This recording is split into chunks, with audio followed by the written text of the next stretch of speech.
In this video, we present contrastive analysis for scatterplot-based representations of dimensionality reduction. Here is our agenda. We use high-dimensional data analysis most of the time when working with data. We often visualize high-dimensional data using scatterplot after dimensionality reduction. For example, if I have high-dimensional data, I can use a DR technique to project it into R2. Using this projection, I can formalize a few questions like what makes spondylolysis patients so different from normal and hernia patients? To answer these questions, we can use statistical charts to visualize attribute variability and quality metrics that offer a level of interpretability but are not enough to explain cluster differentiation. We can use PCA to find the most important features, but since PCA tends to focus on global information, it makes it difficult to understand the difference among clusters. Or we can use CCPCA, but we are unable to use on thousands of dimensions. So let's define the numerical component of our approach, C expression. Let's focus on F2 and cluster 0. We take the distribution of F2 for cluster 0 and the remaining of the dataset and ask the question how much these distributions differ. We use t-test to answer this question, which returns t-score and p-value. T-score will measure the difference between the distribution of F2 for cluster 0 and the distribution for the remaining of the dataset, and p-value will tell us how much trustful the result is. We repeat for every feature and for every cluster, and for each cluster, if we order the features based on t-score, we will have on top the most defining features. For our cluster-based analysis of dimensionality reduction, we formulated two task requirements: compare a cluster against the remaining of the dataset and compare two selected clusters. Then we use 5 visual requirements to design our tool. Visualize the importance of a feature and the distribution of values of the compared features, know the feature name, assess how trustful the result is, and understand the organization of feature distribution in the DR layout. Here we show all the components of our approach. We have the scatterplot view, the summary view, the scatterplot layout after interaction with the summary view, and the heat map view to provide an overview of the most defining terms for each component. When users click on distribution plot, they can visualize the distribution of feature values on the scatter plot, and if more than one distribution plot is clicked, we divide the scatter plot representation into cells to encode all the feature values. The summary view deals with the visualization requirements from 1 to 4.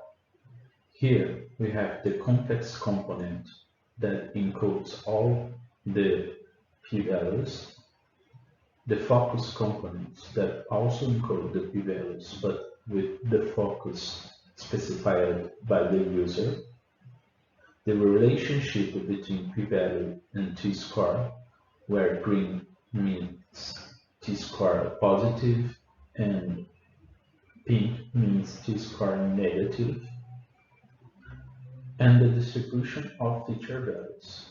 Notice that we are showing 4 distribution plots for the 4 most important features for a given cluster, in this case the orange cluster, and the users can also select which features to show. This is exemplified by the following interaction mechanism.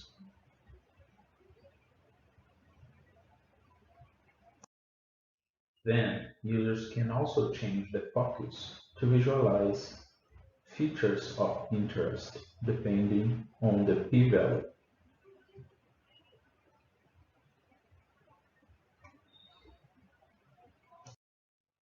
Finally, users can also toggle the distribution plot to visualize the distribution of values on the scatterplot representation, which will show in the following.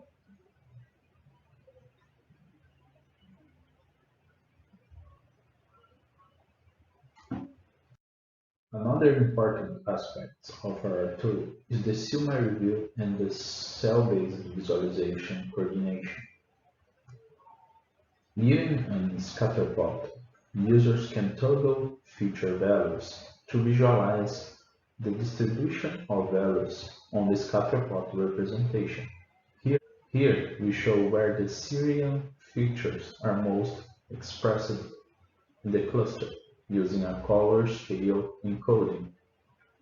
For more than one feature, we divide the scatterplot representation into cells and encode each feature to be expressed inside the cell, as we show in the following interaction.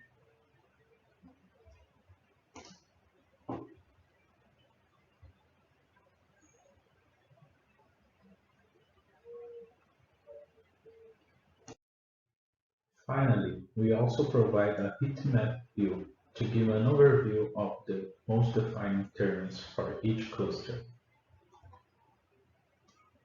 In this heatmap, the size of the tiles encode the p-value and the color encodes the t-score. For the light green cluster, we can see that the most defined terms are Eneladic, Ratical, Serb, and Bosnian.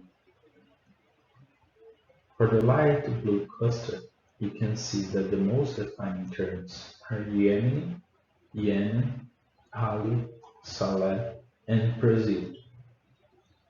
For the use case, we use a tweet dataset about COVID-19 symptoms retrieved in São Paulo State, Brazil. We want to understand how the symptoms differ across the state and what are the unique characteristics. So we take the tweets and use the BERT language model to embed the dataset and use the embeddings to project it onto R2.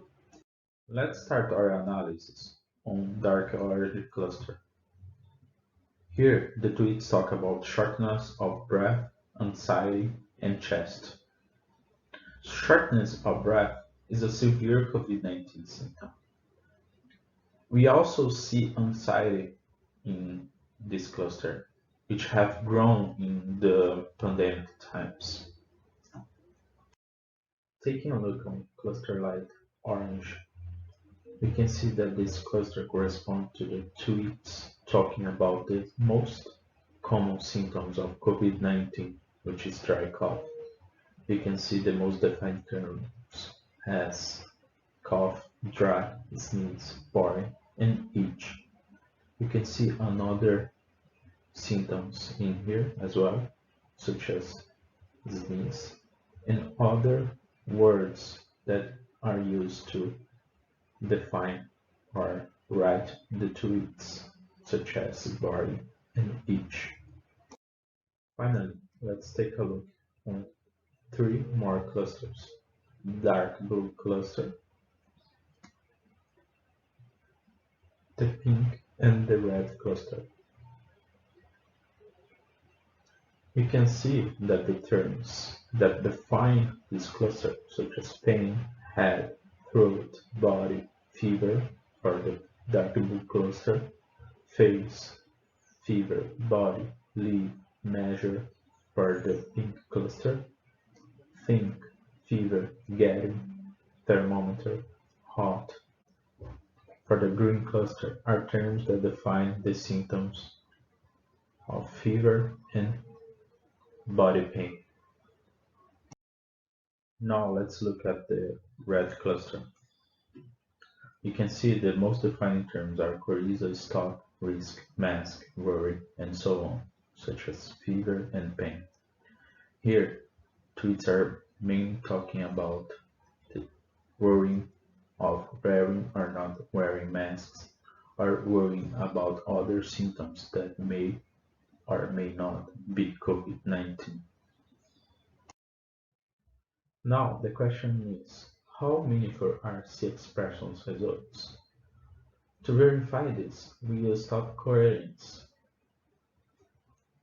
by taking C expression as a top extraction technique. The top coherence is applied to the top M terms and consists of the average of the pari-wise word similarity scores of the topic. So, we take a textual dataset, apply a clustering on it. Using the clustering result, we apply the expression that will produce a topic for each cluster, that is, the top main features are the top main terms. Here we can see the result of comparing C expression against LDA and NMF for the news and COVID-19 dataset. We can see that C expression is able to return meaningful results even for a small number of terms, that is, a small number of terms representing each topic, and is comparable to both of the techniques. Regarding runtime execution, we compared our technique against CC-PCA since it's the most similar technique to C expression. We compared the runtime execution by varying the number of data points and the number of features. Here is the execution time for 8 clusters. We can see that even for 500 features, the runtime executions for C expression remains low. To end our presentation, we provide a few discussions. The cell-based encoding reduces change blindness because users don't have to be changing between features to visualize them on the scatterplotted representation. Regarding usability, for some datasets, the dimensionality can be high, so are to provide focus post-context interaction to reduce this issue. When analyzing different dimensionality reduction techniques, if the user provides the same clusters for different techniques, our tool will output the same result. Finally, we would like to mention that the cell-based encoding is meant to be used for at most 5 features, and for more than that, it could be not as useful as analyzing only a few features and their pattern on the scatterplot representation. There are a lot more on the paper, such as other experiments and other discussions. Thank you.